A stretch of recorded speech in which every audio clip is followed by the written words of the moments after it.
Bienvenue dans ce nouveau numéro où nous allons apprendre à combattre la maladie très contagieuse et mortelle qu'est la coccidiose.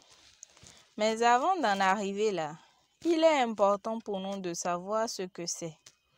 Comment ça se manifeste, c'est-à-dire les symptômes, les modes de transmission et de prévention. Alors, restez jusqu'à la fin parce que ça pourrait vous aider à économiser pas mal d'argent. La coccidiose aviaire est une maladie parasitaire très fréquente chez les volailles. Elle peut prendre de nombreuses formes et se rencontre dans le monde entier et dans tout type d'élevage avicole. Quand on parle d'élevage avicole, on est en train de parler de tout ce qui est volaille. Donc les poulets, les pintades, les dindes, les canards, les coqs, tout ce que vous avez comme volaille, ça fait partie de l'élevage avicole. Les agents infectieux de la coccidiose provoquent des dommages intestinaux importants, pouvant entraîner la mort de vos sujets lorsqu'elle n'est pas vite maîtrisée. La baisse de croissance et le taux de mortalité souvent élevé font perdre énormément d'argent à l'exploitant. C'est pour ça qu'il est important de prévenir cette maladie. La coccidiose est causée par des parasites protozoaires qui provoquent de graves lésions intestinales chez la volaille. Ces parasites sont de petits œufs très résistants appelés oquis qui peuvent vivre durant des années en dehors du corps. Ils peuvent être transmis d'une exploitation à une autre par l'air, mais également par les chaussures. D'où l'importance des pédileuves, qui sont des bacs à eau désinfectés qu'on installe à l'entrée de la ferme et devant le poulailler. Ces oquis se propagent sur des espaces mal entretenus et sont ensuite intégrés par les poules. Une fois ingérés, ils se développent au sein de leur système intestinal. Pour sauver votre poulailler, il est primordial de connaître les différents symptômes. Ce faisant, vous pourriez identifier rapidement vos poules malades et réagir au plus tôt. Puisque la coccidiose détruit les cellules intestinales de la poule, le symptôme majeur que l'on retrouve est la diarrhée hémorragique, c'est-à-dire les selles diarrhéiques avec du sang. Cela s'accompagne généralement d'un plumage ébouriffé, d'une baisse de croissance remarquable due à la perte d'appétit qui fait que les volailles s'alimentent moins que d'habitude, d'une baisse de ponte ou d'un arrêt de ponte, d'un déplacement difficile dû à la fatigue, des crêtes plus pâles. À ce stade de la maladie, si l'oiseau n'est pas vite traité, il meurt. Alors, pour éviter la perte de vos sujets en tant qu'éleveur, vous devez être très observateur. C'est ainsi que vous vous apercevrez rapidement de l'état de santé dramatique de vos sujets. Notez que la coccidiose devient perceptible environ 3 jours après l'infection. Les poulets tombent, cessent de se nourrir, se blottissent ensemble. Si vous remarquez cela, sachez que le parasite a déjà fait 3 jours dans l'intestin de vos oiseaux. Le 4e jour, vous verrez apparaître du sang dans leurs excréments. Entre le 4e et le 6e jour, les oiseaux perdent énormément de sang, ce qui entraîne leur mort. Au 9e jour, soit vos volailles sont en voie de rétablissement grâce à un traitement approprié, soit ils meurent. Le parasite à la base de la coccidiose s'appelle coccidie et se trouve dans le sol contaminé et la litière humide. Il peut être transféré dans les poulaillers sur des chaussures, comme on a déjà dit plus haut, les vêtements, les sacs à provisions, les insectes et les rongeurs contaminés. Les volailles sont exposées aux parasites par leur déjection, les abreuvoirs sales et les litières humides dans leur poulailler.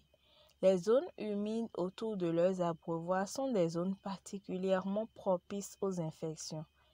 La coccidie peut également être trouvée dans l'eau qui n'est pas maintenue propre et exempte de fientes de poules. Les jeunes oiseaux et les poussins sont les plus enclins à l'infection et mourront rapidement s'ils ne sont pas traités.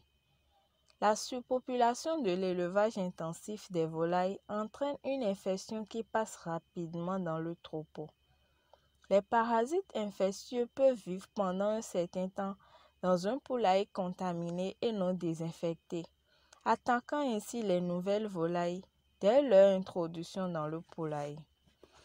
Pour prévenir cette maladie, il est indispensable pour vous de respecter les règles d'hygiène en gardant la litière du poulailler sèche et propre, en lavant les abreuvoirs et les mangeoires régulièrement dans le désinfectant, en administrant de l'eau potable aux volailles.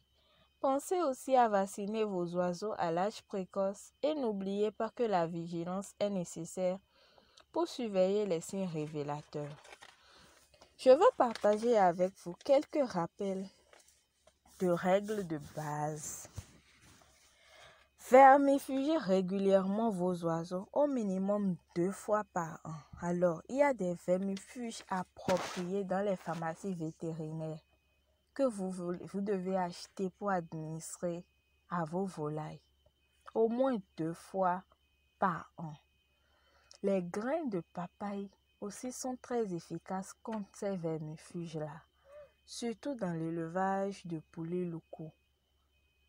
Donc, il faut sécher ces graines-là, les réduire en poudre et administrer la poudre dans de l'eau potable aux oiseaux. Ce n'était qu'une parenthèse. Inspectez leur plumage à la recherche d'éventuels parasites. Mettez en quarantaine tout nouvel animal avant de l'intégrer à votre élevage. Prévoyez un coin isolé pour accueillir les animaux. Isolez toute poule blessée ou malade afin de lui apporter les soins nécessaires et pour éviter qu'elle ne contamine les autres. Désinfectez régulièrement votre poulailler. Nettoyez et désinfectez tous les accessoires chaque semaine. Changez l'eau de boisson régulièrement. Voilà. Afin de lutter contre cette maladie, il existe des remèdes naturels et chimiques. Parlons d'abord des remèdes naturels. On commence par le vinaigre de cidre. Il contribue à maintenir la flore intestinale des poules en bonne santé. Il est utilisable en prévention pour aider les poules à renforcer leur défense immunitaire ou de manière curative dans le cas de la coccidiose. Préférez le vinaigre de cidre bio non pasteurisé pour de meilleurs résultats. Une cuillère à soupe dans 1 litre d'eau pendant 1 semaine ferait bien l'affaire. Maintenant, l'aloe vera, communément appelé aloès, aide aussi à traiter la coccidiose. Sélectionnez 2 branches d'aloès et coupez-les en petits morceaux. Mélangez à 5 litres d'eau. Faites boire le mélange à vos volailles. Le Nîmes aussi est très efficace dans le traitement de la coccidiose. Pilez les feuilles de Nîmes jusqu'à obtenir 1 kg de feuilles pilées. Mélangez le tout à 5 litres d'eau. Laissez reposer puis filtrez. Abreuvez vos sujets avec cette eau pendant 5 jours successifs. Il n'est pas conseillé de garder la solution pendant plus de 24 heures. Pour cela, il est judicieux de ne piler que la quantité dont vous avez besoin pour votre préparation. Vous pouvez aussi traiter la coccidiose avec les pépins de pamplemousse. Commencez par extraire les pépins de pamplemousse, séchez-les, réduisez-les en poudre et mélangez 1 ml de poudre de pépins de pamplemousse à 5 litres d'eau de boisson et abreuvez-en vos volailles pendant 1 semaine. Le principal avantage de ces solutions naturelles est qu'elles contribuent à renforcer les défenses immunitaires de vos oiseaux. Elles les aident donc à lutter naturellement contre les maladies et les parasites. Venez-en aux remèdes chimiques. Elles sont prescrites par le médecin vétérinaire. Pour consulter un médecin vétérinaire, rendez-vous dans la pharmacie vétérinaire la plus proche de chez vous. pour une consultation souvent gratuite ou rendez-vous dans un cabinet vétérinaire pour payer les services d'un docteur vétérinaire. Ces remèdes chimiques sont des anticonciliens. Il s'agit par exemple du Solucos, Métocil, etc. Rapprochez-vous d'un vétérinaire pour en savoir plus. Espérons que cette vidéo vous aura aidé à prévenir, identifier ou combattre la coccidiose pour une meilleure santé de votre portefeuille. Je vous souhaite de passer une agréable journée. Cliquez sur le lien en bas de la description pour intégrer notre canal Telegram. Et n'oubliez pas de vous abonner à la chaîne et de cliquer sur la cloche de notification pour ne rien manquer. Pour ceux d'entre vous qui viennent de se lancer dans l'élevage des volailles et qui désirent avoir une formation, contactez-nous via le numéro qu'on laissera dans la description pour bénéficier de la formation ou pour acheter votre e-book. À très bientôt pour un nouveau numéro. Bye.